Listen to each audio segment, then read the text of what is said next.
Hello friends, welcome to मेरे YouTube channel commerce ई शिक्षा। आज हम डिस्कस करेंगे क्लास 12 बिजनेस स्टडीज़ का chapter 7 that is directing. Directing क्या होता है? देखो, अभी तक जो आपने मैनेजमेंट के प्रोसेस पढ़े, planning, organizing, staffing, now directing, तो जो एक्चुअल वर्क जो आपने प्लान बनाया, अब जो एक्चुअल में वो एक्शन में आएगा वो इसी प्रोसेस से आएगा, यानी डायरेक्टिंग से। जब आप स्टार्ट कर दोगे गाइड करना एंड मोटिवेट करना अपने एम्प्लॉयज़ को to get the better result, to achieve the organizational objective, तब आप एक्चुअल में उस वर्क को परफॉर्म कर रहे हो, right? So Directing refers to giving instructions, guidance, and motivation to the staff in an organization to work efficiently in order to achieve organizational goals। जिसमें आप इंस्ट्रक्शंस देते हो, गाइड करते हो और मोटिवेट करते हो अपने स्टाफ को कि वो वर्क करें efficiently so that organizational objectives हमें अचीव हो सकें, राइट?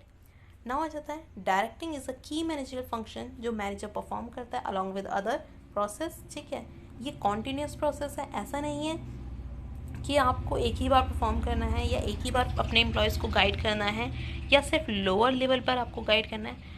टॉप मैनेजमेंट से लोअर मैनेजमेंट तक हर स्टेज पर आप गाइड करोगे अपने एम्प्लॉयज़ को, अपने सबऑर्डिनेट्स को, ठीक है? और ये कॉन्टीन्यूस प्रोसेस है। Now what are the characteristics of directing? जैसे कि मैंने बताया दैट डायरेक्टिंग इनिशिएट्स एक्शन, यानी ये वर्क को एक्शन में लाता है, ठीक है? जितने भी स्टेजेस में आपने जो भी प्लान तैयार किया था वो एक्शन में इसी स्टेज पर आता है, ठीक है? डायरेक्टिंग हर लेवल पर होता है। Directing take place at all level of management from top to lower level. It is a continuous process, हर टाइम चलता है रहता है। आप हर टाइम डायरेक्ट करते हो अपने एम्प्लॉयज़ को, ठीक है? Directing flows from top to bottom, यानी टॉप लेवल से लेकर बॉटम लेवल तक आपने जो टॉप लेवल है वो मिडिल लेवल को डायरेक्ट कर रहे हैं, मिडिल लेवल बॉटम लेवल को डायरेक्ट कर रहे हैं, ठीक है? सो ये टॉप टू बॉटम चलता है। क्या इंपॉर्टेंस है इसकी ऑर्गेनाइजेशन में? सबसे पहले तो यही कि ये द डायरेक्टिंग इनिशिएट्स एक्शन, ठीक है? It helps in initiating action by the people in the organization toward attainment of desired objective. Objectives achieve करने के लिए, ठीक है, यही लोगों से काम करवा पाते हैं, ठीक है? नेक्स्ट है डायरेक्टिंग इंटीग्रेट एम्प्लॉयज़ एफर्ट। जितने एम्प्लॉयज़ आपके यहाँ वर्क कर रहे हैं उनके एफर्ट्स सही दिशा में जाएं, सही डायरेक्शन में जाएं, ये रिस्पॉन्सिबिलिटी हो जाती है डायरेक्टिंग के प्रोसेस पर, ठीक है? सो डायरेक्टिंग में आप सब लोगों को इकट्ठा करते हो, ठीक है? उन्हें मोटिवेट करते हो, उन्हें बताते हो कि उन्हें किस तरह से काम करना है और एफिशिएंटली करना है। सो इसमें आप एम्प्लॉयज़ के एफर्ट को इकट्ठा करते हो और उनसे एक अच्छा रिजल्ट लेते हो। देन आता है मोटिवेशन एंड लीडरशिप। आप एम्प्लॉयज़ को मोटिवेट कैसे करते हो? As a leader. जब आप उन्हें लीड करते हो तो वो आपसे इन्फ्लुएंस होते हैं, आपकी क्वालिटीज़ को देखकर कहीं ना कहीं वो आपसे मोटिवेट भी होते हैं और आपके कहने पर वो वर्क को बहुत एफिशिएंटली करते हैं, ठीक है? सो motivation and leadership. Directing facilitate change. Employees को अगर कोई चेंज मिलता है अपने वर्क में, ठीक है, तो वो उस चीज़ से डरते हैं। क्यों? क्योंकि उन्हें लगता है कि कहीं इसके कुछ एडवर्स इफेक्ट हमारे एम्प्लॉयमेंट पे ना पड़े, हमारे प्रमोशन पर ना पड़े। बट अगर उन्हें इफ़ेक्टिव डायरेक्शन मिले, ठीक है, through motivation, communication and leadership, तो वो लोग उस चेंजेस को ईजिली एक्सेप्ट कर सकते हैं। सो ये डायरेक्टिंग की एक इम्पॉर्टेंस है, ठीक है? Directing helps in stability and balance in the organization. Organization में बैलेंस बना के रखता है, ठीक है? डायरेक्टिंग की वजह से हर लेवल पर कॉपरेशन रहता है, कमिटमेंट रहता है एम्प्लॉयज़ के बीच में, ठीक है? किसी भी तरह का कोई कन्फ्लिक्ट अराइज नहीं होता है। सो ये बैलेंस बना के रखता है हर डिपार्टमेंट में, हर एम्प्लॉय के बीच में, ठीक है? These are the importance of directing. Now comes to the main important point that what are the principles of directing. Principles क्या हैं डायरेक्टिंग के? अब आ जाते हैं सबसे इम्पॉर्टेंट पॉइंट पर, जो है प्रिंसिपल्स ऑफ डायरेक्टिंग, ठीक है? देखो, डायरेक्टिंग ना बहुत एक चैलेंजिंग टास्क है, बहुत सारी कॉम्प्लेक्सिटीज़ हैं। क्यों? क्योंकि इसमें आपको बहुत सारे एम्प्लॉयज़ जो डिफरेंट डिफरेंट बैकग्राउंड से आ रहे हैं, उनकी अलग अलग एक्सपेक्टेशंस हैं, उनसे आपको डील करना होता है, उनसे आपको काम निकलवाना होता है, ठीक है? सो दैट आपकी ऑर्गेनाइजेशन ग्रो कर सके। सो प्रिंसिपल ऑफ डायरेक्टिंग का मतलब है कि आप डायरेक्टिंग के टाइम पर, ठीक है, डायरेक्टिंग प्रोसेस को फॉलो करते हुए आप किन बातों का ध्यान रखेंगे, ठीक है? सो बेसिक प्रिंसिपल जो हमने बनाए, first one is maximum individual contribution, ठीक है? आपकी रिस्पॉन्सिबिलिटी हो जाती है कि आप एक इंडिविजुअल से उसका जो जितना वो मैक्सिमम दे सकता है उतना कंट्रीब्यूशन वो दे, ठीक है, कि वो अपना मैक्सिमम कंट्रीब्यूशन दे अपनी ऑर्गेनाइजेशन के लिए, ठीक है, जितनी, और उन जो एम्प्लॉयज़ जो अपनी उन स्किल्स और उन टैलेंट को अभी तक निकाल ही नहीं पाए हैं, उन चीज़ों को भी एज अ मैनेजर आप लेकर आएँ। सो यहाँ पे देखो, यहाँ पे है भी, it should bring out untapped energies of employees for the efficiency of organization, कि अनटैप्ड एनर्जीज़, जिस पार्ट को, जिस चीज़ को अभी तक एम्प्लॉयज़ यूज़ ही नहीं कर रहे थे या उन स्किल्स को वो लेकर ही नहीं आ रहे थे क्योंकि वो खुद उस चीज़ को अभी तक नहीं जानते थे, ठीक है। सो उस चीज़ को भी आप लेकर आएँ, उनके इंडिविजुअल कंट्रीब्यूशन को बढ़ाएं, ठीक है, जितना ज़्यादा हो सके उनकी स्किल्स को यूटिलाइज करें। नेक्स्ट है आपका हार्मोनी ऑफ ऑब्जेक्टिव। देखो हार्मोनी, देखो जैसे कि आपको पता है कि जो डायरेक्टिंग है बहुत इंपॉर्टेंट फंक्शन है मैनेजमेंट का। एक काम या आपकी ऑर्गेनाइजेशन ऑब्जेक्टिव्स अचीव करे, उसका सबसे ज़्यादा जो रिस्पॉन्सिबिलिटी है वो डायरेक्टिंग पर आ जाती है, कि एक मैनेजर इस तरीके से डायरेक्ट करे अपने एम्प्लॉयज़ को कि वो अपने इंडिविजुअल इंटरेस्ट से हटकर ग्रुप इंटरेस्ट के ऊपर ज़्यादा ध्यान दें, यानी वो प्रायोरिटी दें ऑर्गेनाइजेशनल ऑब्जेक्टिव्स को, ना कि अपने ऑब्जेक्टिव्स को, ठीक है। प्लस उनके बीच में एक रिलेशनशिप अच्छी बने, मैनेजर और एम्प्लॉय की रिलेशनशिप अच्छी हो, एम्प्लॉयज़ की आपस में ट्यूनिंग अच्छी हो, सो दैट किसी भी तरह की कन्फ्लिक्ट राइज ना हो। नेक्स्ट आ जाता है यूनिटी ऑफ कमांड। आप ये ध्यान रखेंगे कि एक सुपीरियर को, एक सबॉर्डिनेट को एक ही सुपीरियर से ऑर्डर्स मिले, ठीक है। There should be one and only one boss, ठीक है। One person should be accountable to only one boss, यानी एक पर्सन सिर्फ एक ही अपने बॉस को अकाउंटेबल होना चाहिए। ऐसा नहीं है कि उसे बहुत सारे बॉस आकर पूछें या उससे हर काम के लिए इंफॉर्मेशन लें, कि there should be only one and only one boss. अगर ऐसा नहीं होता तो क्या होगा? कन्फ्यूज़न होगी, कन्फ्लिक्ट होगा, डिसऑर्डर, ठीक है, बहुत सारे प्रॉब्लम्स इकट्ठा हो जाएंगे। तो इसलिए कहा है यूनिटी ऑफ कमांड, यानी जो कमांड आ रही है वो एक ही पर्सन से आनी चाहिए सारे एम्प्लॉयज़ को, ठीक। और जो भी एम्प्लॉय है वो जिसके अंडर वर्क कर रहा है उसे एक ही बॉस को अकाउंटेबल होना है, यानी एक ही बॉस को उसे अपना काम प्रेजेंट करना है, सबको नहीं। So there should be only one and only one boss. Next आ जाता है अप्रोप्रिएटनेस ऑफ डायरेक्शन टेक्निक। अब हर मैनेजर अलग तरह की डायरेक्शन टेक्निक यूज़ करता है, हर एक की मोटिवेशन टेक्निक अलग होती है, लीडरशिप टेक्निक अलग होती है, ठीक है। प्लस उन्हें ये भी ध्यान रखना चाहिए कि जो सबॉर्डिनेट की नीड है या उसकी जो कैपेबिलिटीज़ हैं, एटीट्यूड्स हैं एंड अदर सिचुएशनल वेरिएबल्स जो हैं, उसके अकॉर्डिंग वो अपनी टेक्निक्स चेंज करे, ठीक है। किस एम्प्लॉय को किस तरीके से मोटिवेट करना है, वो उस एम्प्लॉय की कैपेबिलिटी या उसके एटीट्यूड के अकॉर्डिंग उसे डील करें, राइट। सो ये हो जाता है appropriateness of direction technique. Next आता है managerial communication, again a very important point. देखो जब एक क्लियर इंस्ट्रक्शन ही नहीं दी जाएंगी सबऑर्डिनेट्स को तो वो क्लियर वर्क कैसे करेंगे, ठीक है। सो डायरेक्टिंग में होना चाहिए कि क्लियर इंस्ट्रक्शंस दी जाएं अपने सबऑर्डिनेट्स को, प्लस उनसे प्रॉपर फीडबैक लिया जाए, सो दैट बिल्कुल किसी भी तरह का यहाँ पर कन्फ्लिक्ट ना हो कि उन्होंने चीज़ों को सही समझा या नहीं समझा, या मैनेजर ने सही तरीके से डिलीवर किया या नहीं किया। प्रॉपर इंस्ट्रक्शन इधर से जानी चाहिए और प्रॉपर फीडबैक उनसे लेना चाहिए, ठीक है।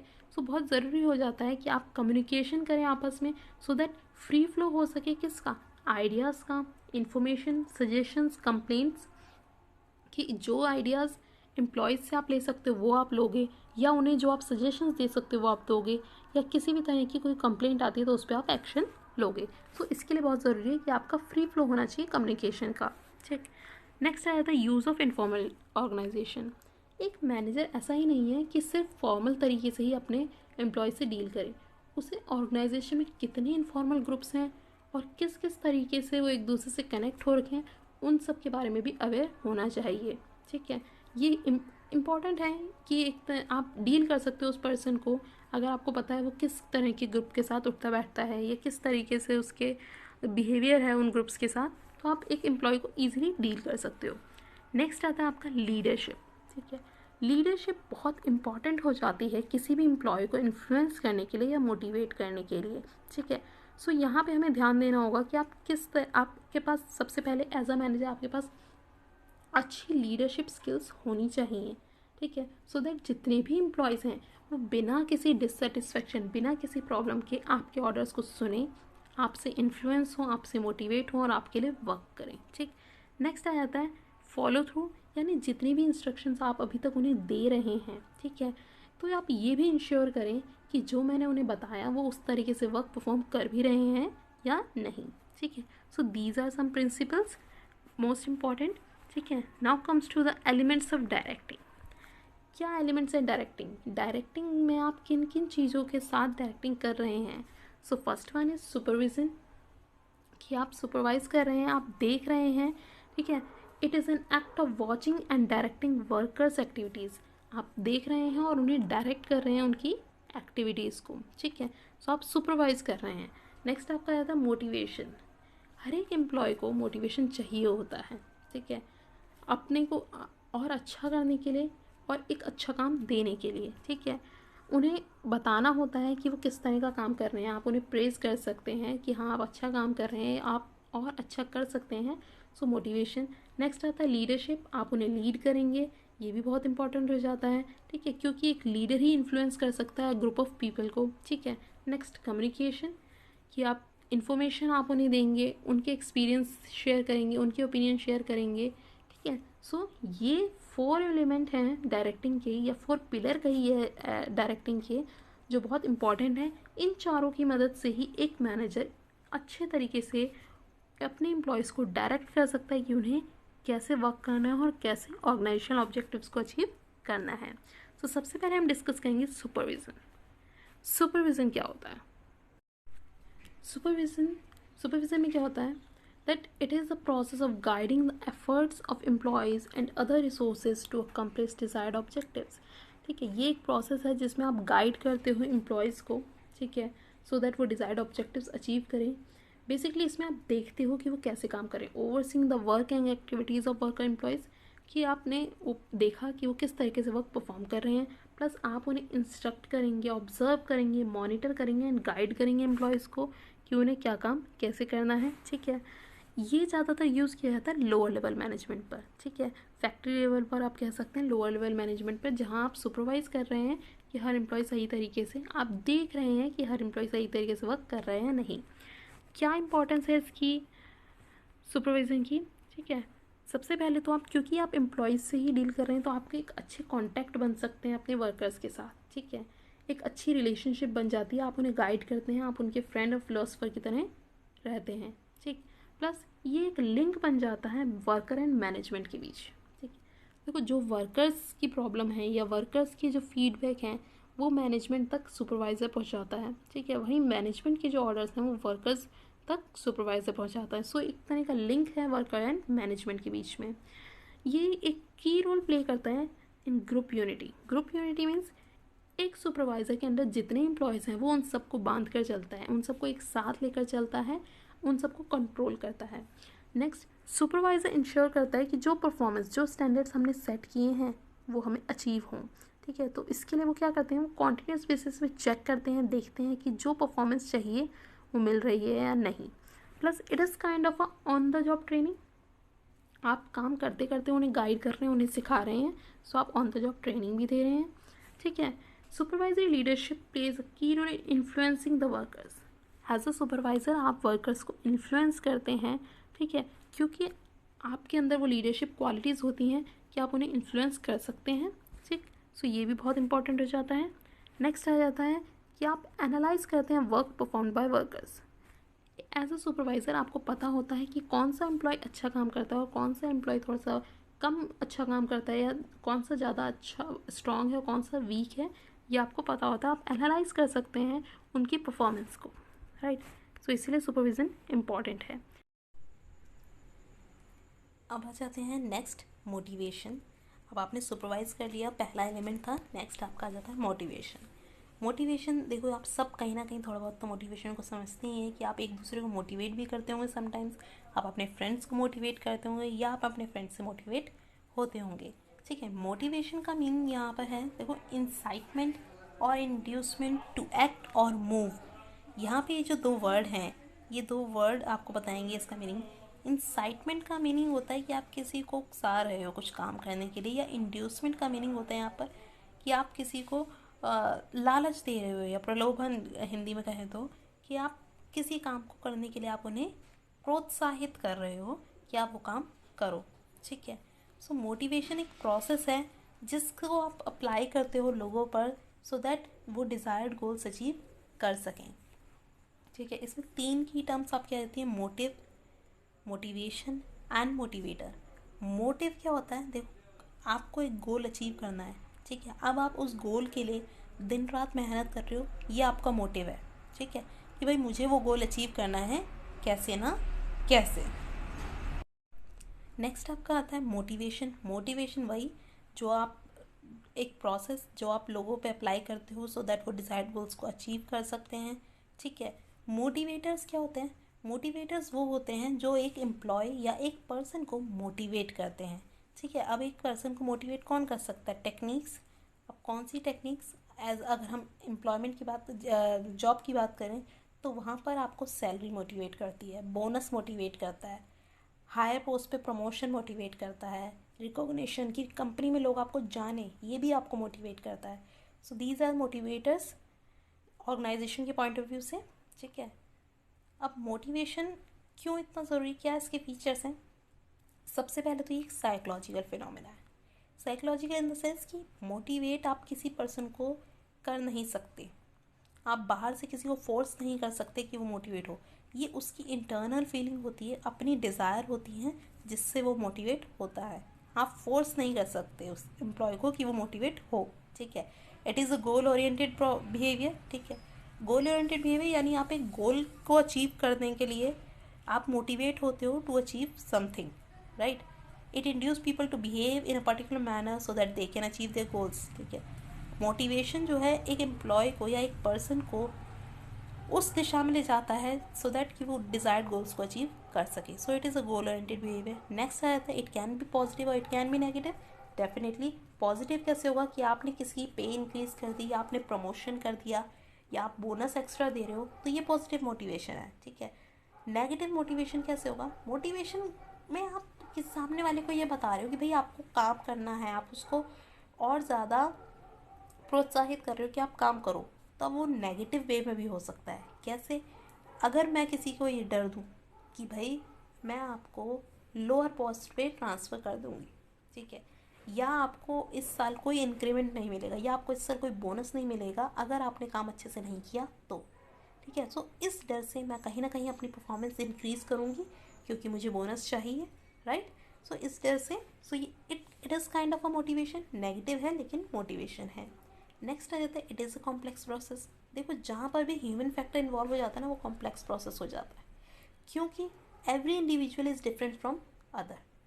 सब एक जैसे नहीं हैं, हर एक की नीड अलग है, हर एक की वांट अलग है। हर पर्सन को किस चीज़ से आपको मोटिवेट करना है, किसी के लिए पैसा इंपॉर्टेंट है तो आप उसे सैलरी से मोटिवेट कर सकते हो, किसी के लिए स्टेटस इंपॉर्टेंट है तो आप उसे रिकॉग्निशन से मोटिवेट कर सकते हो। ठीक है, सो हर एक की नीड अलग है, उन्हें समझना कि कौन सा पर्सन किस चीज़ से मोटिवेट होगा और वो डिज़ायर्ड गोल्स को अचीव करेगा, ये एक कॉम्प्लेक्स प्रोसेस है।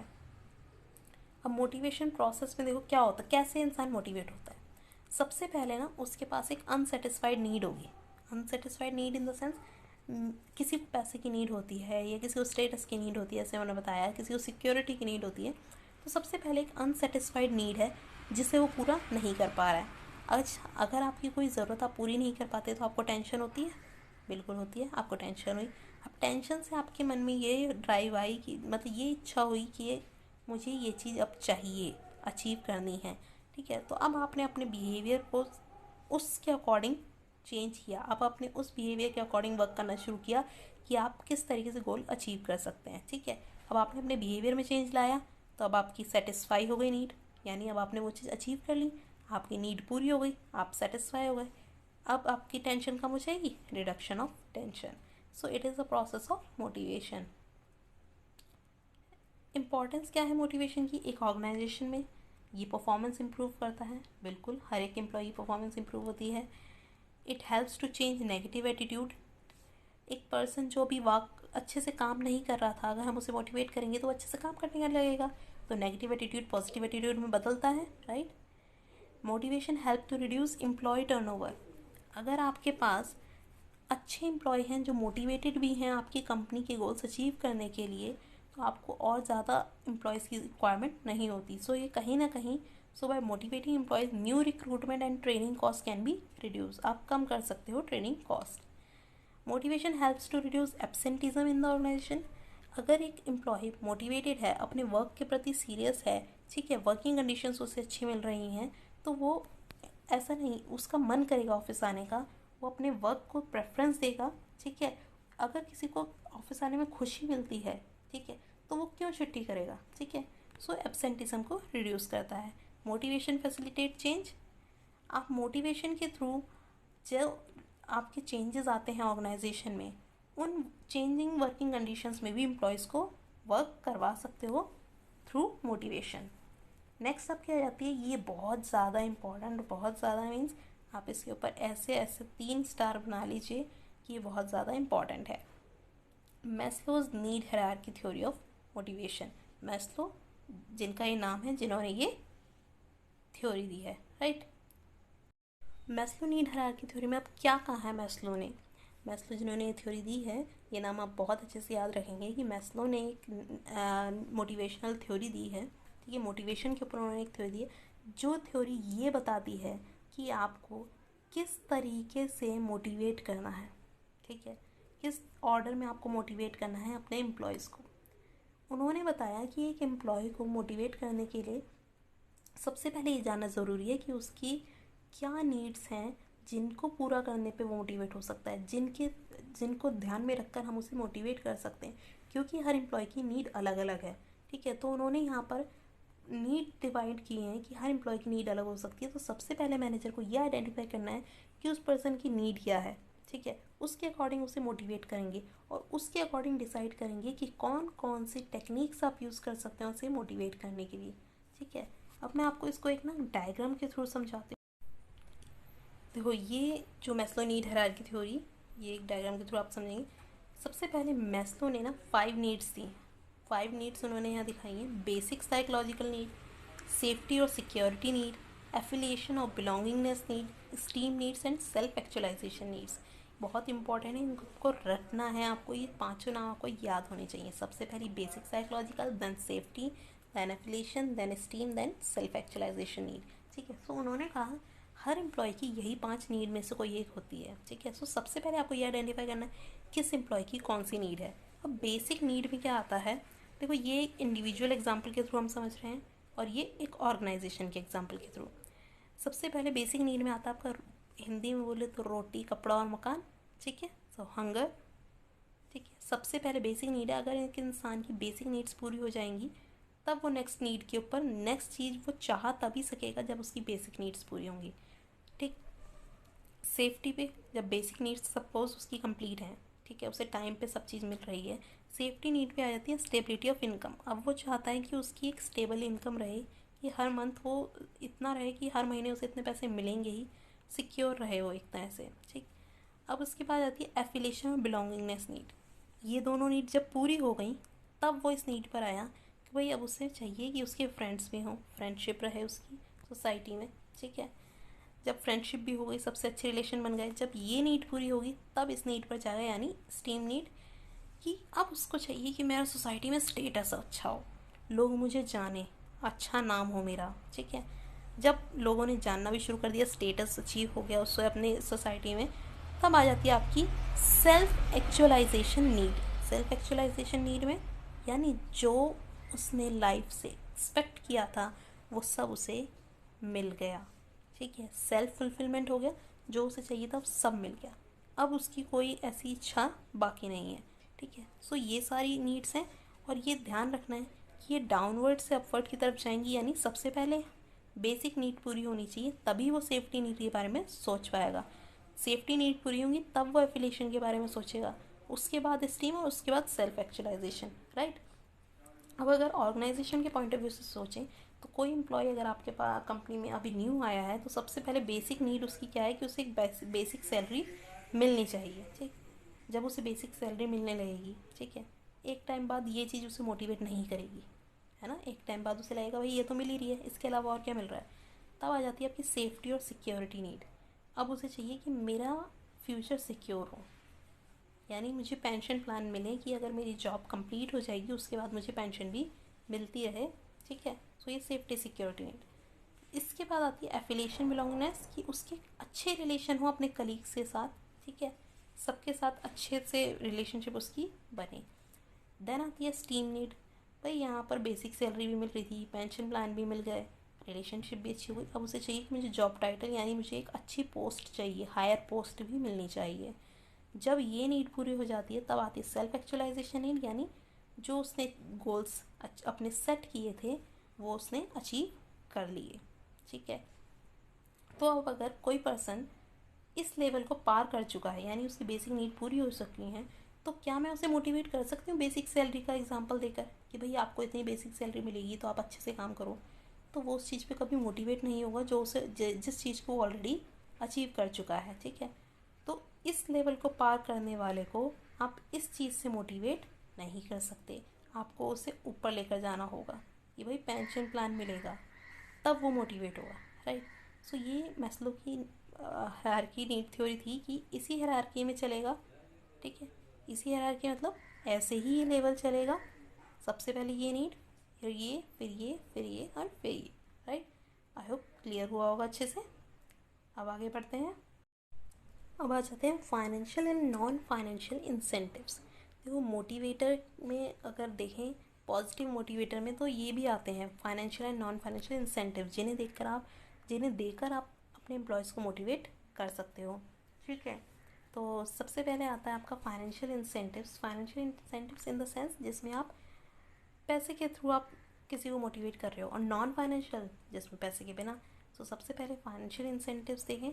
सो सबसे पहले पे एंड अलाउंस, यानी जो बेसिक सैलरी उसे मिलती है एक एम्प्लॉय को, ठीक है, उसके थ्रू कर सकते हो। Then productivity linked wage incentives, यानी इसमें होता है कि भाई जितने प्रोडक्ट आप बना रहे हो, ठीक है, उतने की आपको पे मिलेगी। इट मीन्स कहीं ना कहीं आपके दिमाग में ये बात है कि आप ज़्यादा प्रोडक्ट बनाओगे तो ज़्यादा आपको पे मिलेगी। ठीक है, तो आपकी प्रोडक्टिविटी भी इंक्रीज़ होगी और एक जो एम्प्लॉय उसे कर रहा है उसे इंसेंटिव भी ज़्यादा मिलेगा। ठीक है, नेक्स्ट आ जाता है आपका बोनस। बोनस होता है जो सैलरी के ऊपर आपको मिलता है।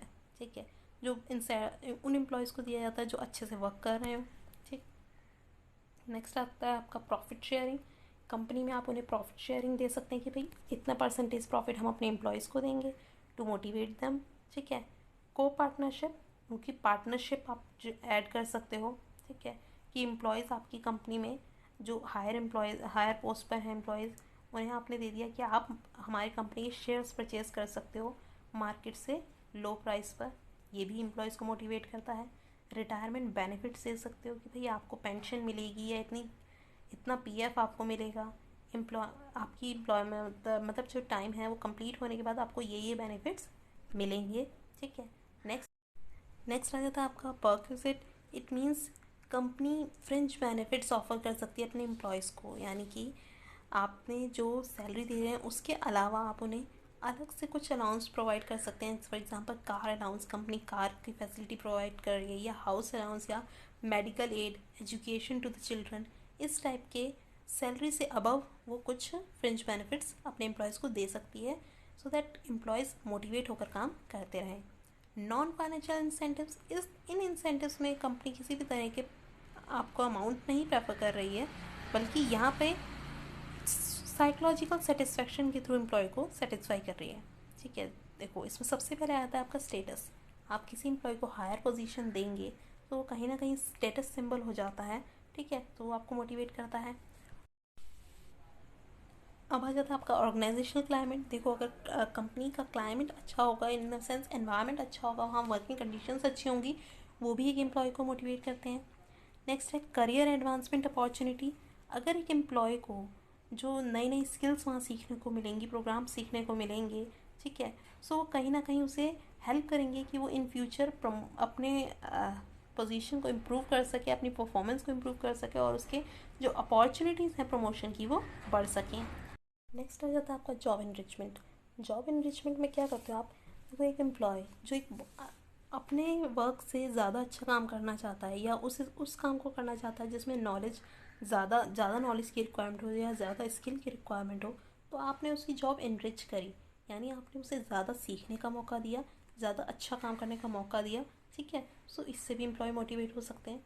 नेक्स्ट आता है जॉब सिक्योरिटी। अगेन वही, आपने उन्हें रिटायरमेंट प्लान और अदर स्टेबिलिटी दी कि वो फ्यूचर में उनकी इनकम भी स्टेबल रहेगी, उन्हें किसी तरह की वरी करने की ज़रूरत नहीं है, उन्हें सिर्फ यहाँ पर काम करना है, ठीक है, तो उनका फ्यूचर भी सिक्योर रहेगा। तो ये भी एक मोटिवेटर है। नेक्स्ट है एम्प्लॉय रिकॉग्निशन प्रोग्राम। ये क्या है एम्प्लॉय रिकॉग्निशन प्रोग्राम? इसमें होता है कि हर एक एम्प्लॉय चाहता है कि अगर मैं कुछ अच्छा काम कर रहा हूँ तो उसके बारे में सब लोग जानें, ठीक है।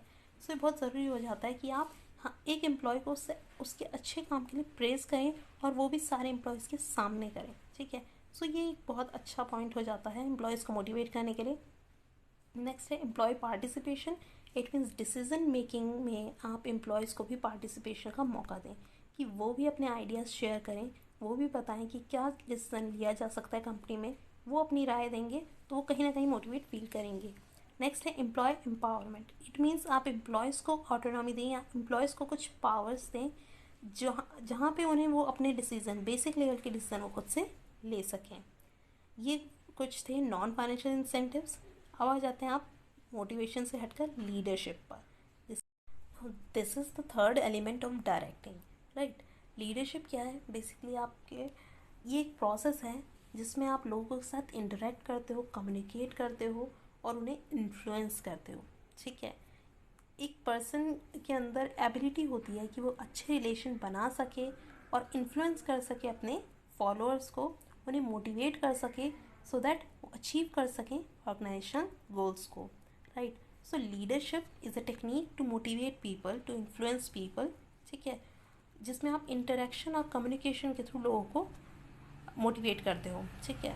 इनके क्या फीचर्स हैं? बेसिकली जो एक लीडर होता है उसके पास एबिलिटी होती है कि वो लोगों को इन्फ्लुएंस कर सकता है, राइट। लोगों के बिहेवियर को इन्फ्लुएंस कर सकता है, चेंज कर सकता है। इवन एक इंटरपर्सनल रिलेशनशिप बनती है लीडर और उसके फॉलोअर्स के बीच में, ठीक।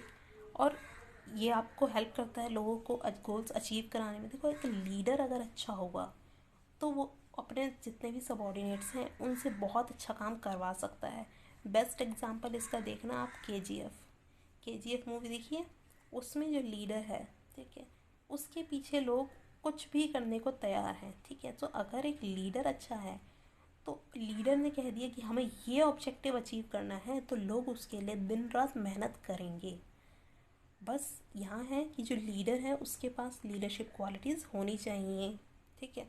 सो इसीलिए कहा जाता है कि ये इन्फ्लुएंस कर सकता है दूसरों को, उनके बिहेवियर को चेंज कर सकता है, अच्छा रिलेशन बन सकता है लीडर फॉलो के बीच में, गोल्स अचीव करा सकता है।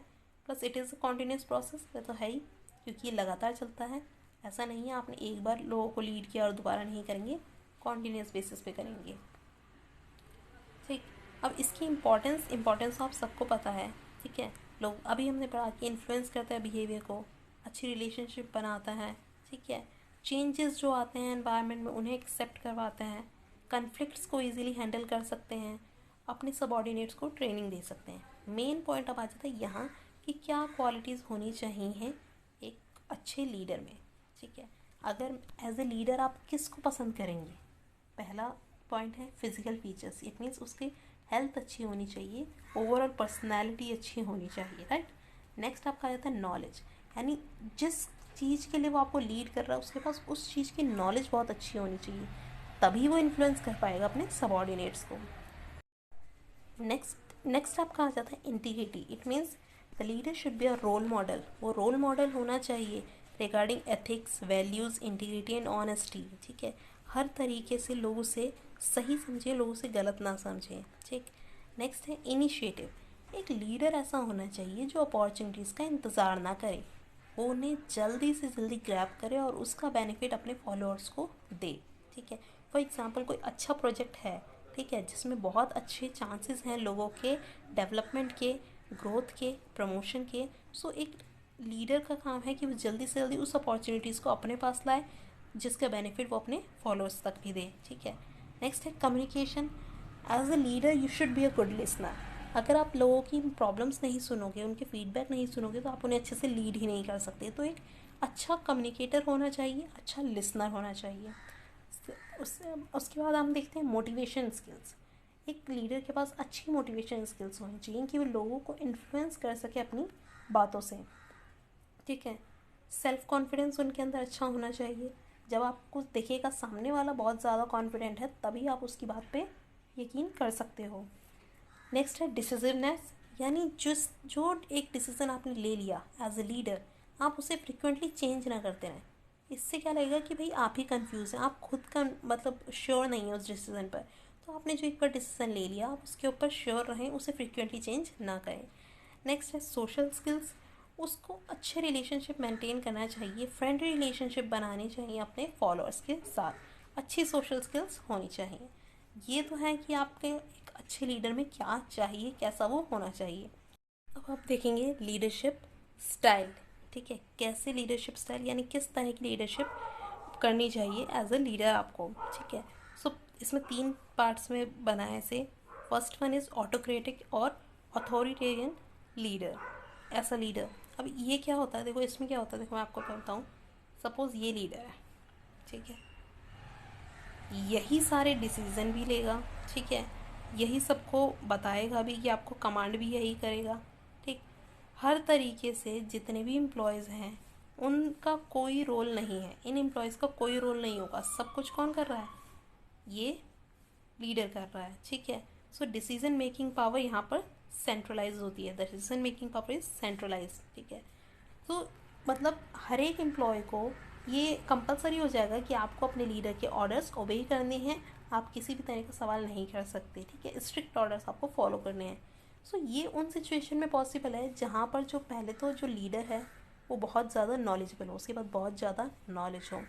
सेकेंड, जो काम आप कर रहे हो, जिस वर्क में आप लगे हुए हो, वहाँ पे आपके पास इतना टाइम नहीं है कि आप सबकी राय लेकर डिसीज़न ले सको। तो आपको जल्दी क्विक डिसीज़न लेना था, तो आपने अकेले डिसीज़न ले लिया। ठीक है,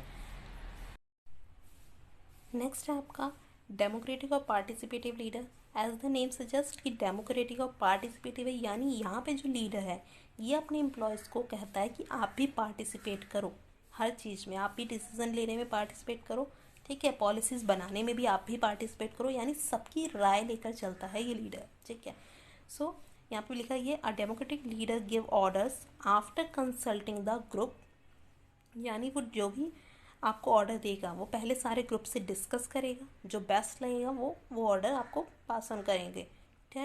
okay, and work out the policies with the acceptance of the group, और वो उन पॉलिसीज मतलब जो भी पॉलिसीज लेकर आ रहे हैं उस पर ग्रुप का एक्सेप्टेंस होना ज़रूरी है। ठीक है, ये किस सिचुएशन में काम करेगा, ये सिचुएशन में काम करेगा जहाँ पे जो आपके सबॉर्डिनेट्स हैं वो स्किल्ड एम्प्लॉयज़ हैं। ठीक है, उनके पास भी अच्छी नॉलेज है और वो भी अपनी नॉलेज शेयर कर रहे हैं आपसे। ठीक, नेक्स्ट है आपके पास लेजिस्फेयर और free rein leader. Free rein leader में यहाँ पर देखो भाई, जो लीडर है उसका रोल एकदम ज़ीरो है। ठीक है, the followers are given a high degree of interdependence to formulate their own objectives and way to achieve them. यहाँ पर एक उस लीडर ने अपने सबॉर्डिनेट्स को फुल्ली फ्रीडम दे रखी है कि भाई आपको जैसे काम करना है वैसे करिए, मुझे बस काम चाहिए। ठीक है, वहाँ वो कोई ऑर्डर नहीं दे रहा है, उसने फुली फ्रीडम आपको दे रखी है, अपने सबॉर्डिनेट्स को जैसे करना है वैसे करो। ठीक है, इसलिए इसे फ्री रेन लीडर भी कहा जाता है और लेजिस्फेयर भी कहा जाता है। Right, now comes to the fourth element of directing, that is communication, जो आपको डायरेक्टिंग में बहुत ज़्यादा इंपॉर्टेंट है। First of all, what is the meaning of communication? It is transfer of information from the sender to the receiver, जिसमें आप transfer करते हो इन्फॉर्मेशन सेंडर से रिसीवर तक। ठीक है, with the information being understood by the receiver, यानी आपने सेंडर से रिसीवर तक मैसेज पहुंचाया इस तरीके से कि वो उसे समझ सके। ठीक है, so communication is a transfer of information. In short, communication is a transfer of information. अब बेसिकली ऑर्गेनाइजेशन में हम इसे यूज़ क्यों करते हैं? Communication is understood as a process of exchange of ideas. Communication के थ्रू हम एक्सचेंज करते हैं अपने ideas, views, facts and feeling. ठीक है, सेंडर से रिसीवर के पास। और ये बहुत ज़रूरी है क्योंकि कोई भी ऑर्डर एक ऑर्गेनाइजेशन में पास किया जाता है या कोई रूल बनाया जाता है, तो अगर आप उसे सही तरीके से कन्वे नहीं करेंगे, सही तरीके से आप कम्युनिकेट नहीं करेंगे, तो उसके कई मीनिंग एक सब अपने आपके एम्प्लॉयज़ निकाल सकते हैं। राइट, सो कम्युनिकेशन बहुत इम्पॉर्टेंट हो जाता है। अब इसके एलिमेंट्स जो हैं कम्युनिकेशन प्रोसेस के, ये आपको मैं एक डायग्राम के थ्रू ही बताती हूँ। ये है आपका कम्युनिकेशन प्रोसेस। कम्युनिकेशन प्रोसेस देखो, कम्युनिकेशन प्रोसेस किन किन के बीच में होता है? सेंडर और रिसीवर के बीच में, यानी सेंडर यानी जो मैसेज भेज रहा है और रिसीवर जिसे वो मैसेज मिलेगा। ठीक है, ये दोनों मेन है। राइट। अब ये दोनों, ये सेंडर अब रिसीवर के पास तक अपनी बात कैसे पहुंचाएगा, ये उसका प्रोसेस है, ठीक है। सेंडर को कुछ ऑर्डर देना है, ठीक है, वो ऑर्डर क्या है, मैसेज है, वो ऑर्डर क्या है, मैसेज। अब वो मैसेज किस तरीके से भेज सकता है, वो रिटर्न फॉर्म में भेज सकता है, ओरल फॉर्म में भेज सकता है, पिक्चर्स की फॉर्म में भेज सकता है, किसी भी फॉर्म में भेज सकता है। तो जो मैसेज को हम कन्वर्ट करेंगे कम्युनिकेशन सिंबल्स में, राइटिंग में और वर्बली और किसी भी कोई भी पिक्चर के फॉर्म में, उसे हम कहेंगे इनकोडिंग।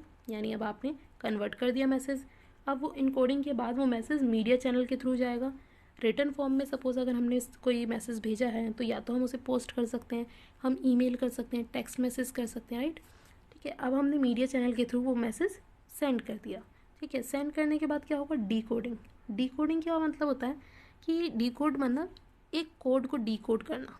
यानी एक कोड है आपके पास, उसे अगर आपने समझ लिया कि उस कोड में क्या लिखा है, वही कहलाता है डीकोडिंग। यानी इस सेंडर ने जो मैसेज भेजा इनकोड कर रिटर्न फॉर्म में एक मीडिया चैनल के थ्रू उसे डीकोड कर लिया गया, यानी उसे समझ लिया गया। किसके द्वारा, रिसीवर के द्वारा। रिसीवर ने सेंडर के मैसेज को डीकोड किया, ठीक है। रिसीवर अब यानी अगर रिसीवर को मैसेज कब मिलेगा, जब वो उसे डीकोड कर लेगा, जब वो उसे समझ लेगा, ठीक है। मैं आपके हाथ में एक लेटर दे दूँ, तब तक आपने वो चीज़ सुनी नहीं है या पढ़ी नहीं है, तब तक आपने उसे रिसीव नहीं किया। जब आप उस चीज़ को समझ लोगे तब आप उसे रिसीव करते हो, राइट।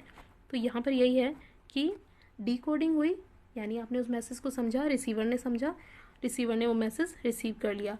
अब उसके बाद सेंडर को कैसे पता लगेगा कि मेरा मैसेज रिसीवर तक पहुँच गया है।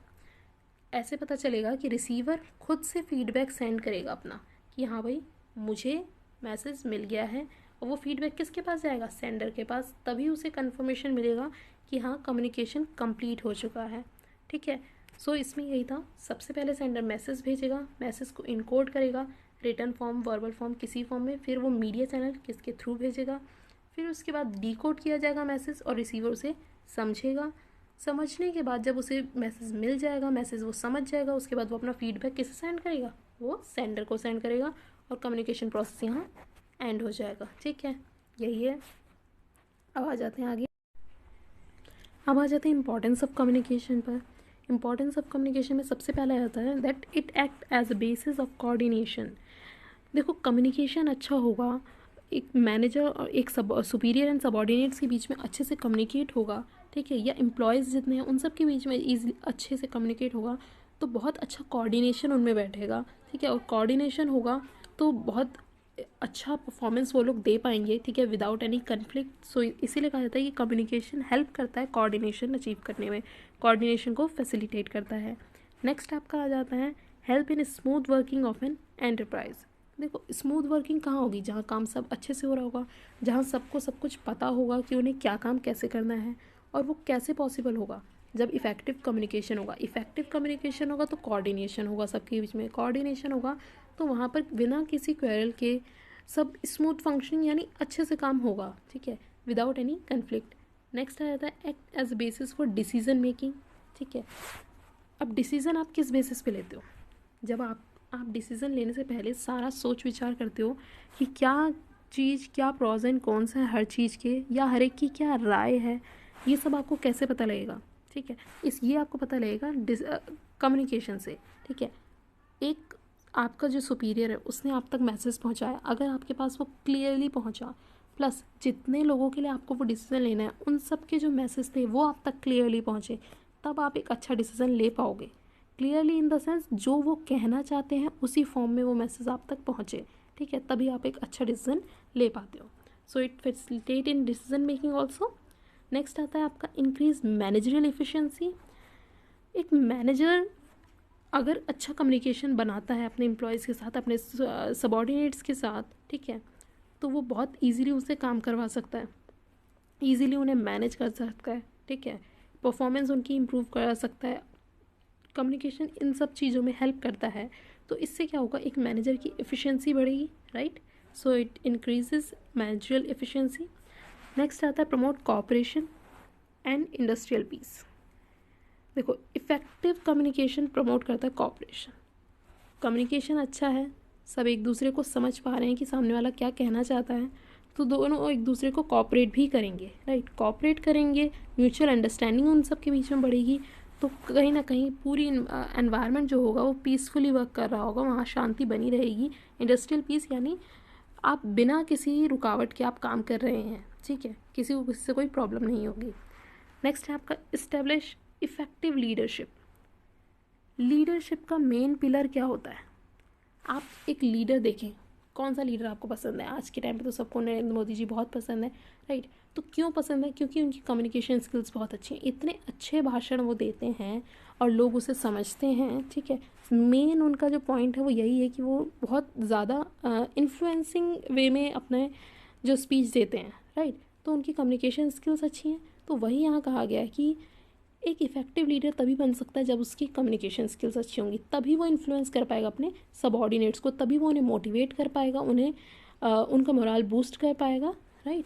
सो ये इस्टेब्लिश करता है इफेक्टिव लीडरशिप। नेक्स्ट है मोटिवेशन। अगेन कम्युनिकेशन अच्छा होगा तभी आपके पास कम्युनिकेशन स्किल्स होंगी, तभी आप पूरे बहुत सारे लोग या बहुत सारे अपने सबऑर्डिनेट्स को मोटिवेट कर पाएंगे, राइट। नेक्स्ट आ जाता है कम्युनिकेशन की भी दो टाइप हैं, formal and informal communication. As the name suggest, formal यानी जो ऑफिशियल चैनल है, ठीक है। चैनल यहाँ पे इन द सेंस कम्युनिकेशन, जैसे कि मैंने बताया प्रोसेस है, ठीक है, यहाँ से यहाँ जाएगा, यहाँ से यहाँ जाएगा, यहाँ से यहाँ जाएगा, ठीक है। तो ये क्या है? ये आपका चैनल है, यानी यहाँ से आपका मैसेज जा रहा है, राइट। सो ये आपका चैनल है, यहाँ से आपका मैसेज जा रहा है। तो इसमें दो होते हैं, एक होता है फॉर्मल कम्युनिकेशन जो ऑर्गेनाइजेशन में चलता है, ऑफिशियल चैनल से कहा जाता है, ठीक है। यहाँ पे जो सुपीरियर है वो अपने सबऑर्डिनेट तक बात पहुँचाते हैं, कम्युनिकेट करते हैं थ्रू फॉर्मल कम्युनिकेशन। ओरल भी हो सकता है, रिटर्न भी हो सकता है, ठीक है। वो पैटर्न जिसके ज़रिए कम्युनिकेशन फ्लो होता है या कम्युनिकेशन हो पाता है उसे हम क्या कहते हैं? Communication network. अब ये कम्युनिकेशन नेटवर्क काफ़ी पॉपुलर है। देखो ये आपका आ जाता है सिंगल चेन। पहला है सिंगल चेन, ठीक है, यानी मैसेज ऐसे ही गया, ये आपके बॉस हैं, बॉस ने एक मैनेजर को दिया, फिर यहाँ से आपके अलग अलग एम्प्लॉयज़ को गया, फिर और नीचे यानी टॉप लेवल से लोअर लेवल तक कम्युनिकेशन पहुँच गया, सिंगल चेन, ठीक है। ये आपके सुपरवाइज़र एंड हिज सबऑर्डिनेट्स के बीच में होता है। नेक्स्ट आ जाता है आपका व्हील नेटवर्क। व्हील नेटवर्क में क्या होता है? देखो ये व्हील है, राइट। व्हील कैसा होता है? यहाँ पे ये है, ये लाइंस होती हैं, यही होता है व्हील। यानी ये जो है ये आपका बॉस है या ये आपके मैनेजर हैं जो भी हैं, ठीक है।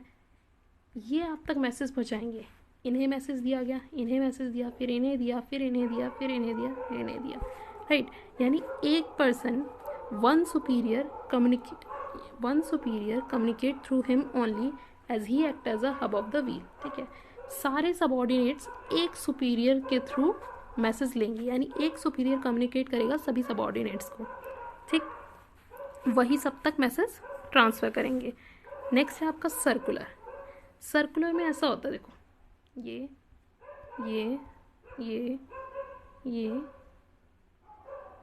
यानी इस पर्सन ने इधर पहुंचाया मैसेज, इसने इधर पहुंचाया, फिर इधर से इधर, फिर इधर से इधर। ये एक फॉर्म है कम्युनिकेशन नेटवर्क का कि सर्कुलर वे में आप जा रहे हैं। नेक्स्ट आ जाता है आपका फ्री फ्लो, यानी free flow of communication with each and everyone, कहीं भी जा सकता है ये मैसेज, ठीक है। कोई भी पर्सन, कोई भी एम्प्लॉय, कोई भी सबऑर्डिनेट किसी को भी बता सकता है। इन्वर्टेड माने होता है उल्टा, यानी वी, देखो वी ऐसा बनता है ना, वी कैसे बनता है? ऐसा। अब इसी वी को उल्टा कर दो, ठीक है, तो ये ऐसा है, ये होता है इन्वर्टेड वी जो डायग्राम है एक्चुअल में, ठीक है। सपोज़ ये आपके मैनेजर हैं और ये आपके बॉस हैं, यहाँ पर एक एम्प्लॉय है और यहाँ पर एक एम्प्लॉय है, ठीक है। ये क्या होता है कि आपने अपने सुपीरियर से मैसेज पहुँचा, आपने अब कोई कम्युनिकेशन करना था या कोई बात करनी थी, आपने मैनेजर से की, मैनेजर से अगर वो बात नहीं बनी तो आपने उससे भी अपर लेवल के पर्सन से आपने बात कर ली, ठीक है। इसी तरह यानी आप अपने से एक लेवल ऊपर तो बात करोगे ही, अपने मैनेजर से तो बात कर ही सकते हो, प्लस उससे ऊपर वाले लेवल पर भी आप जा सकते हो। देखो यहाँ यही लिखा है, a subordinate is allowed to communicate with his immediate superior, यानी जो जस्ट आपके ऊपर है, as well as his superior, यानी अपने सुपीरियर के भी जो ऊपर हैं, यानी मैनेजर का भी मैनेजर, आप उससे भी बात कर सकते हो, ठीक है। सो ये समझ में आया, single chain, wheel, circular, free flow, inverted we. इसका मैं आपको एक बार डायग्राम भी दिखा देती हूँ। ये देखिए, जैसे मैंने आपको बताया था, चेन सिंपल, यहाँ से यहाँ, यहाँ से यहाँ से जा रहा है। व्हील यानी यहाँ से मैसेज यहाँ गया, यहाँ गया, यहाँ गया, यहाँ। सर्कुलर, इस पर्सन से इसे, इधर से इधर, इधर से इसे, इधर से इसे, एंड ऐसे, यानी आप सर्कुलर फॉर्म में घूम रहे हैं, राइट। फ्री फ्लो यानी कहीं भी कम्युनिकेट हो सकता है, इस सुपीरियर ने इस सुपीरियर को बता दिया, या इस एम्प्लॉय ने इस एम्प्लॉय को बता दिया, कहीं भी ये कम्युनिकेट हो सकता है। इन्वर्टेड वी यानी एम्प्लॉय ने अपने मैनेजर से बात करी, नहीं बात बनी तो उससे भी अपर लेवल के मैनेजर से बात कर ली, राइट। ये था, आई होप आपको समझ में आया होगा। Now comes to informal communication. Informal communication क्या होता है? Communication that take place without following the formal lines of communication, जिसमें किसी भी तरह की कोई फॉर्मल लाइन नहीं फॉलो होती, ठीक है, किसी भी तरह के कोई रूल्स एंड रेगुलेशंस नहीं है, ठीक। तो आप कैसे भी कम्युनिकेट कर सकते हो। बेसिकली ये आप ये समझ लो, इनफॉर्मल कौन होता है? इनफॉर्मल ग्रुप आपका कौन सा होता है? जो आपका अपने फ्रेंड्स के साथ होता है। फ्रेंड्स में आप ये डिसाइड करते हैं कि कौन किसको क्या बात बताएगा, नहीं, आप आपस में कैसे भी डिस्कस कर सकते हैं। सो इनफॉर्मल कम्युनिकेशन भी वैसे ही होता है, ठीक है। इसे क्या कहा जाता है? ग्रैपेवाइन कहा जाता है, क्योंकि इसमें किसी भी तरीके से कन्वर्जेशन हो सकती है, ठीक है। किसी भी तरह से कोई भी चीज़, जैसे कोई बात अगर कंपनी में बतानी है तो वो किसी भी तरीके से फैल सकती है, कन्वर्जेशन के थ्रू, मेल्स के through, text message, phone calls, या जब लोग इकट्ठा होकर बैठते हैं तब वो बात पूरे में फैल सकती है। तो इसलिए इसे कहा जाता है इनफॉर्मल वे, ठीक है। और दूसरा नाम क्या है इसका? Grapevine communication network. Grapevine communication network में भी इसके 4 टाइप्स दिखा रखे हैं: single strand network, gossip network, probability network and cluster network. Single strand network में क्या होता है? एक पर्सन कम्युनिकेट करेगा to other in a sequence, यानी सीक्वेंस में जा रहे हैं, यहाँ से यहाँ, फिर यहाँ से यहाँ, फिर यहाँ से यहाँ, ठीक है। गॉसिप नेटवर्क में होता है कि आप किसी को, गॉसिप नाम ही बता रहे हैं कि आप गॉसिप कर रहे हो। अब गॉसिप आप सोच के तो नहीं करते, नॉन सेलेक्टिव बेसिस पे आप किसी को भी कुछ भी बता रहे हो, राइट। प्रोबेबिलिटी नेटवर्क में होता है कि आपने रैंडमली, जिससे आप मिले, आपने उसे बता दिया। सपोज़ आपके पास एक मैसेज आया, ठीक है, मैसेज के टाइम पे आपके पास, जब आपने उसे रिसीव किया तो आपके पास 4 आपके फ्रेंड्स बैठे थे, आपने उन चारों को बता दिया, सबको आपने नहीं बताया, रैंडमली जो आपको मिलता जा रहा आपने उसे बता दिया। देन आता है आपका क्लस्टर नेटवर्क। क्लस्टर नेटवर्क में होता है कि आप उस मैसेज को उन्हीं लोगों को देंगे जिन पर आप ट्रस्ट करते हैं, ठीक है। अब मैं इसका भी आपको डायग्राम एक बार दिखा देती हूँ। देखिए, grapevine communication network, single strand network, यानी ये सिंपल ऐसे ही जा रहा है, जो एक एक को जाता जा रहा है मैसेज। गॉसिप नेटवर्क में आप किसी को भी बता रहे हैं, कैसे भी बता रहे हैं, ठीक है, मतलब इनडायरेक्टली आप उस मैसेज को फैला रहे हैं, किसी को भी बता रहे हैं जो आपके सामने आता जा रहा है, ठीक। प्रोबेबिलिटी नेटवर्क में होता है आपने रैंडमली, ठीक है, ये आप पर्सन है जिसके पास मैसेज है, इसके सामने 2 लोग आए, उसने उन दोनों को बता दिया, ठीक है, ये तीसरा है, इसे बता दिया। अब इस पर्सन ने क्या किया, इसके सामने जो आया उसने उसे बता दिया, राइट। तो रैंडमली आप जो नॉन सेलेक्टिव बेसिस में जो आपके सामने आ रहा है उन कुछ लोगों को बता रहे हो। जैसे गॉसिप में क्या है, नॉन सेलेक्टिव बेसिस पे आपने सबको बता दिया, फैल गई बात बहुत जल्दी। प्रोबेबिलिटी में क्या है, आप सेलेक्ट, मतलब रैंडम पीपल को, 2 या 4 लोगों को बता पा रहे हो, ठीक। अब देखो, ये पर्सन इन दोनों से कनेक्टेड था, इन दोनों को जानता था, तो इन दोनों तक तो इसने मैसेज पहुंचाया, लेकिन इससे ये कनेक्टेड नहीं था तो इस तक मैसेज नहीं पहुंचा, ठीक है। क्लस्टर नेटवर्क पे आ जाएं तो क्लस्टर नेटवर्क में मैंने बताया था उन्हीं लोगों को आप बताओगे जिनसे आप ट्रस्ट करते हो, ठीक है, जिन पर आपको ट्रस्ट है, ठीक है। तो आपको इन तीनों पर ट्रस्ट था, आपने इन तीनों को बता दिया, और जो लोग थे उन्हें आपने नहीं बताया, राइट। क्लियर है आपको? चलिए आगे चलते हैं। नेक्स्ट आ जाता है आपका बैरियर्स टू कम्युनिकेशन। अब कम्युनिकेशन आप करते हो तो ये पॉसिबल ही नहीं है कि हर पर्सन आपकी हर बात को समझ जाए, या उसके बीच में किसी भी तरह के कोई प्रॉब्लम्स अराइज ही ना हो, ठीक है। सो यहाँ पर काफ़ी बैरियर्स हैं जो कम्युनिकेशन सही तरीके से नहीं होने देते हैं, जिस वजह से प्रॉब्लम्स भी क्रिएट होती हैं। तो इसके भी कई टाइप्स हैं। पहला है सीमेंटिक बैरियर्स। सीमेंटिक बैरियर्स क्या होते हैं, ठीक है, ये it concern with communication problems and obstructions, ठीक है, जो कम्युनिकेशन में प्रॉब्लम्स हुई या रुकावटें आई in the process of encoding और decoding of message into words और इम्प्रेशन। यानी आपने जिस तरीके से मैसेज लिखा, या आपने लिखा या आपने बोल कर बताया, जिस भी तरीके से आपने इनकोड किया, और जिस भी तरीके से सामने वाले रिसीवर ने उसे डिकोड किया यानी समझा, ठीक है, उसमें जो प्रॉब्लम होती है उसे आप सिमेंटिक बैरियर्स कहते हैं। यानी देखो, आप वर्ड्स में लिख रहे हो, रिटन में आप दे रहे हो, तो वर्ड्स मैंने जैसे लिखे और आपने जैसे समझे, उसमें अगर कुछ कन्फ्लिक्ट होता है तो प्रॉब्लम आएगी, तो कम्युनिकेशन सही तरीके से नहीं होगा, या इम्प्रेशंस, ठीक है। इसके अभी आगे टाइप पढ़ेंगे तो आपको और अच्छे से क्लियर होगा। देखो, पहला है badly expressed message. Badly express in the sense कि आपने सही वर्ड सेलेक्ट नहीं किए मैसेज लिखते वक्त, ठीक है। समटाइम्स इंटेंडेड मीनिंग में not be conveyed by the uses of इनएडिक्वेट vocabulary, यानी जो आप कहना चाहते हो उसके लिए आपने सही वोकेबलरी, सही वर्ड्स चूज़ नहीं किए हैं, ठीक है। तो इसीलिए इसे कहा था बैडली एक्सप्रेस। क्यों? क्योंकि अपनी बात ही नहीं पहुंचा पा रहा रिसीवर तक, right. So it is a badly expressed message. Next है सिंबल विद डिफरेंट मीनिंग, ठीक है। एक सिंबल के कई मीनिंग हो सकते हैं, मुझे कुछ और पता है उसका मीनिंग और आपको कुछ और पता है उसका मीनिंग, ठीक है। सो ये कहीं ना कहीं कन्फ्यूज़न होती है। इसका सबसे अच्छा एग्जांपल मैं आपको बताऊं तो पीके मूवी आप लोगों ने देखी होगी।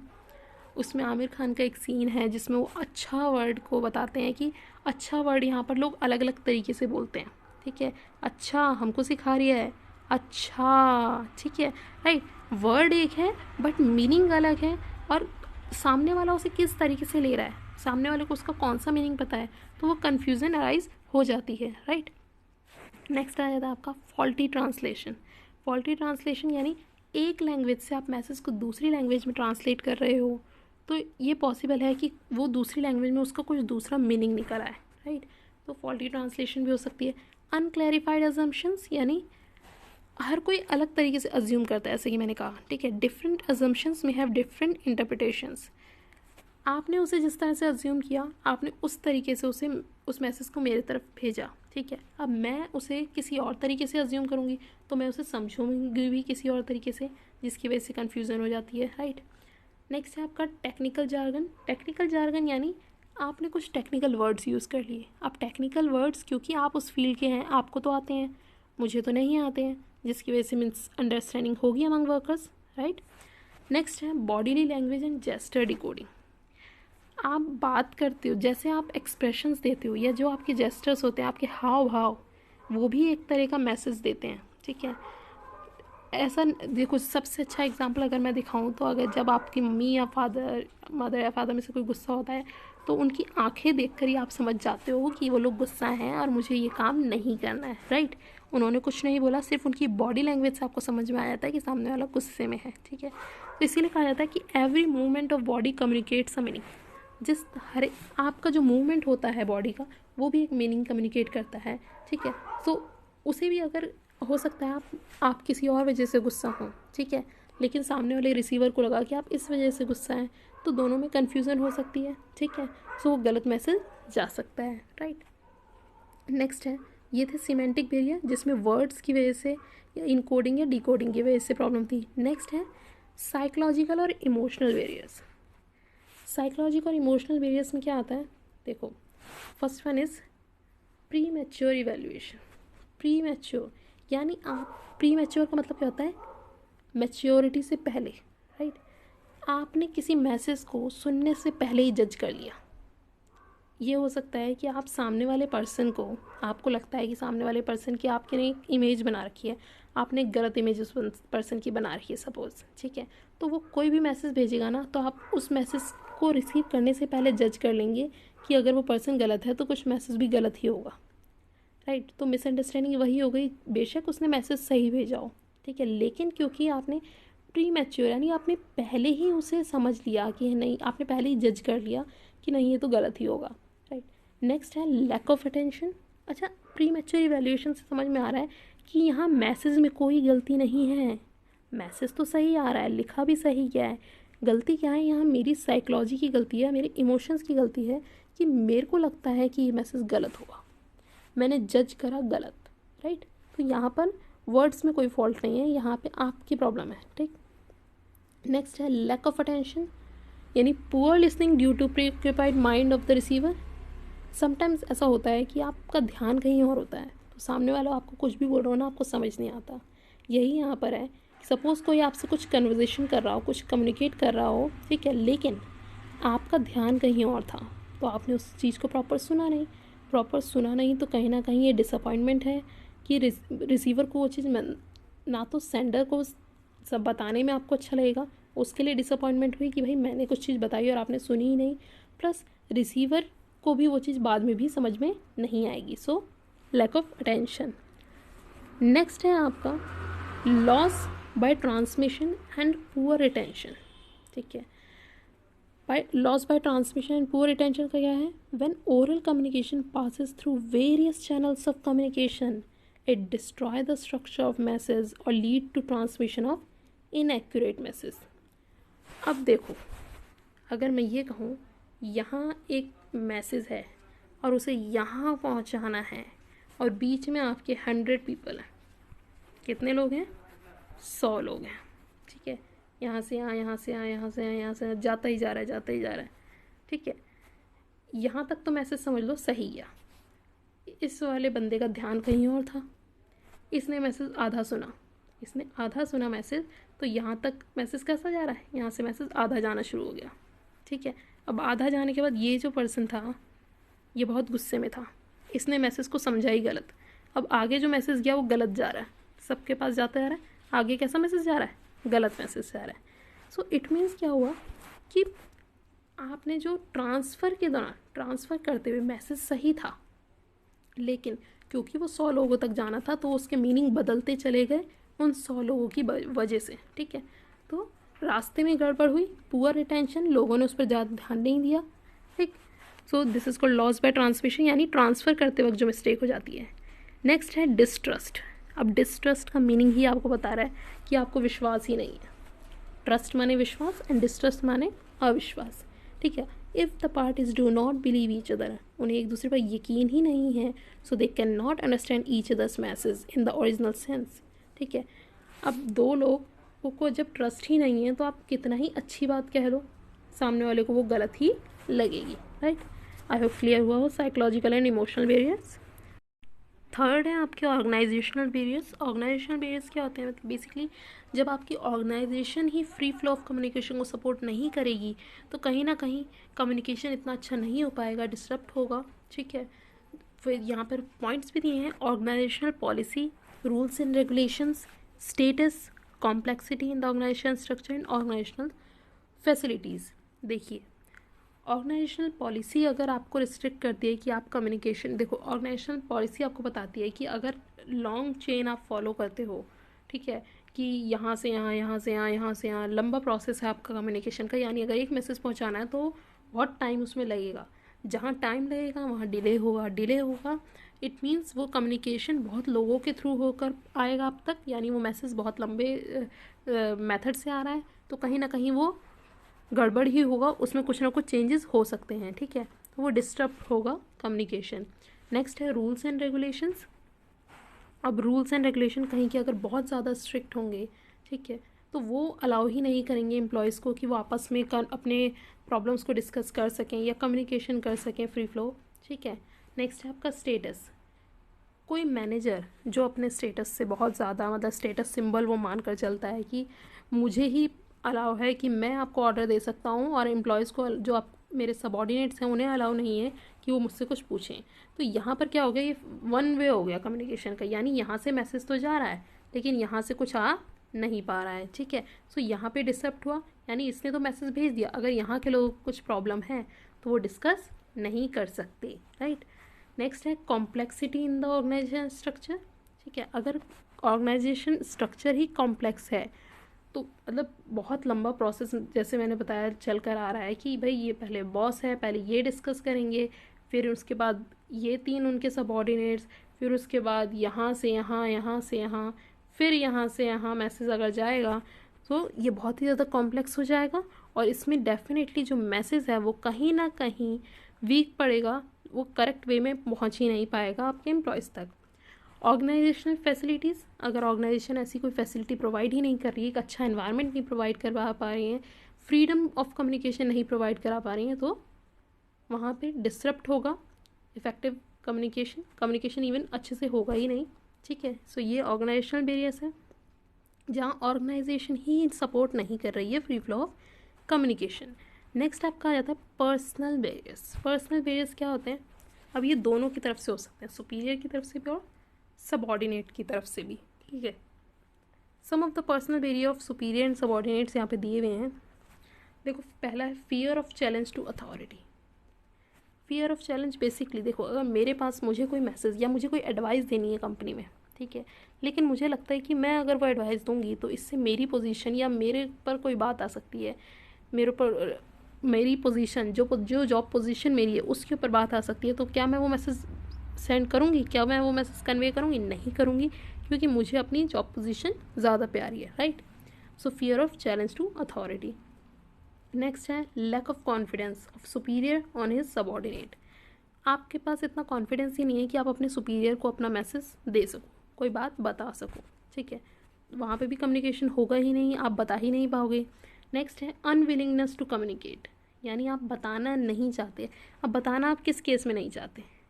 पहली चीज़ ये कि वो जो आपके ऊपर सबऑर्डिनेट हैं, आपके सुपीरियर हैं आपके, ठीक है, उनका बिहेवियर अच्छा नहीं है, या वो आपसे सही तरीके से कम्युनिकेट नहीं करते, या वो बहुत ज़्यादा स्ट्रिक्ट रूल्स एंड रेगुलेशंस वाले हैं, ठीक है, तो आपका मन नहीं करेगा उनसे कम्युनिकेट करने का। इट मीन्स कहीं ना कहीं अगर आपके पास एक अच्छा मैसेज है उनके लिए, एक अच्छी एडवाइस है कंपनी के लिए, तो भी आप उन्हें नहीं बताएंगे क्योंकि आप बताना नहीं चाहते, ठीक है, उसके अलग अलग रीजंस हो सकते हैं। नेक्स्ट है लैक ऑफ प्रॉपर इंसेंटिव, ठीक। अगर मुझे पता है, अगर मुझे ये कहा जाए कि भाई आप लोग अगर इनिशिएटिव लेंगे, आप लोग कंपनी के लिए सजेशंस देंगे, तो आपको उसके लिए इंसेंटिव भी मिलेगा, यानी आपको एक्स्ट्रा पे भी मिलेगा, तो मेरे पास जो अच्छे अच्छे आइडियाज़ होंगे मैं वो जाके दूंगी, राइट। लेकिन अगर ऐसा कुछ भी नहीं होगा, किसी भी तरह का रिवॉर्ड एक एम्प्लॉय को नहीं मिलेगा उसके आइडियाज़ या उसके सजेशंस के लिए, तो वो क्यों अपना टाइम वेस्ट करेगा? वो अपना वही काम करता रहेगा जो रोज़ का है, वो एक्स्ट्रा एफर्ट्स लगाएगा ही नहीं, ठीक है। सो ये हैं आपके पर्सनल बैरियर्स। नेक्स्ट आ जाता है कि आप कैसे इम्प्रूव करेंगे कम्युनिकेशन, कि कम्युनिकेशन इफ़ेक्टिवली हो, ये कैसे आप तय करेंगे। सबसे पहला है clarify the ideas before communication, यानी कम्युनिकेट करने से पहले आप उन आइडियाज़ को क्लैरिफाई करें, उन्हें एक दूसरे से डिस्कस करें, ठीक है, और एग्जैक्ट वे में जिस तरीके से करेक्ट मैसेज डायरेक्टली पहुंच सकता है उसी वे में दें। सो इसलिए पहले आप क्लैरिफाई करें आइडियाज़ को। नेक्स्ट है communicate according to the need of receiver, जिसे आपको मैसेज पहुंचाना है उसकी नीड को ध्यान में रखें, तब उसे मैसेज पहुंचाएं, ठीक है। नेक्स्ट है आपका consult others before communicating.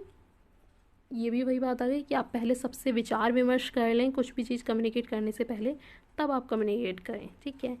Beware of language, tone and content, यानी आप सही टोन, सही लैंग्वेज का यूज़ करते हुए किसी मैसेज को दें, ठीक है, किसी भी तरह का डिफ़ॉल्ट लैंग्वेज या टोन ना इस्तेमाल करें, ठीक। नेक्स्ट है convey things of help and value to listeners, यानी ऐसे ही इस तरीके से मैसेज ट्रांसफ़र करें, एक दूसरे से कम्युनिकेट करें कि वो एक दूसरे के आप हेल्प भी करें, प्लस मैसेज ट्रांसफ़र करते वक्त या कम्युनिकेट करते वक्त आप वैल्यू करें लिसनर को। यानी अगर सामने वाला पर्सन जिसको आप कोई मैसेज भेज रहे हो, अगर वो कुछ कहना चाहता है तो आप उसको सुनो, अच्छे से सुनो, उसको वैल्यू दो, ठीक है। उसकी अगर आप सामने वाले लिसनर को वैल्यू, सामने वाले पर्सन को वैल्यू नहीं दोगे, ठीक है, तो वो कहीं से भी आपका मैसेज सही से समझेगा नहीं, ठीक।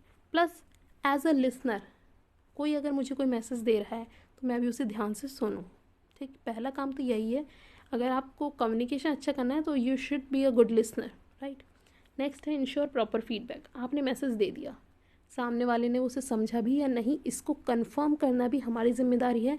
हमें उससे फीडबैक लेना है कि आपको चीज़ें समझ में आई या नहीं, उसी तरीके से समझ में आई जिस तरीके से मैंने आपको कन्वे किए हैं या नहीं। नेक्स्ट है communication for present as well as future. देखो आप कुछ भी चीज़ कम्युनिकेट करते हो वो ज़रूर सिर्फ प्रेजेंट के लिए नहीं होती, उसका इम्पैक्ट फ्यूचर पर भी पड़ता है, तो आप ध्यान में रख के इस तरीके से बताएं कि वो प्रेजेंट के लिए भी है एज वेल एज फ्यूचर के लिए भी है।